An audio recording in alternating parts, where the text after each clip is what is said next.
Dunay daghang matang sa kasayuran. Dunay kasayuran pinadailang, dali ra kay mahibawan. Dunay sa kasayuran gitaguan, kinumluman, ang ayang kuy-kuyon sa katawan. Mauna ni ang Kasayurang Kinuykoyan. Nitingog na si Defense Secretary Gibo Teodoro. Labot ning kontrobersiya ni Bamban Tarlac Mayor Alice Guo. Matod ni Gibo, ang isyu ni Alice Guo mas seryoso. Ang nasudnong seguridad mo'y angay nga isentro. Matod ni Defense Secretary Gibo Teodoro, di pa siya anda mo pasangil ni Mayor Alice Guo na espiya sa langyaw nga gobyerno.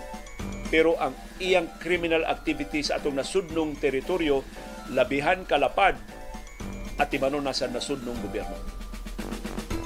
Ingon si Gibo Teodoro, establisado na si Mayor Alice Guo enabler ining criminal syndicates gikan sa China.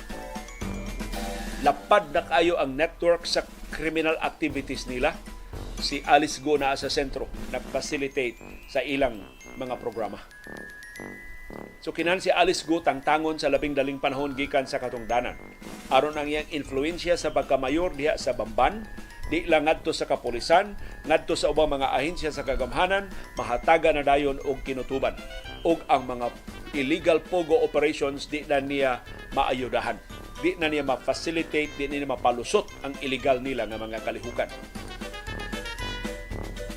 Si Defense Secretary Gibo Teodoro dunay access ini mga intelligence information nga nahipo sa nakalilain nga mga ahensya sa gobyerno. So kung mauna ni ang iyang baruganan nga si Mayor Alice Guo ang ayan nagyud nga kabalakan, ang ayan na ganing isipon nga hulga sa seguridad sa atong katawhan, mura og doon nag-iebidensya sa illegal nga mga kalihukan.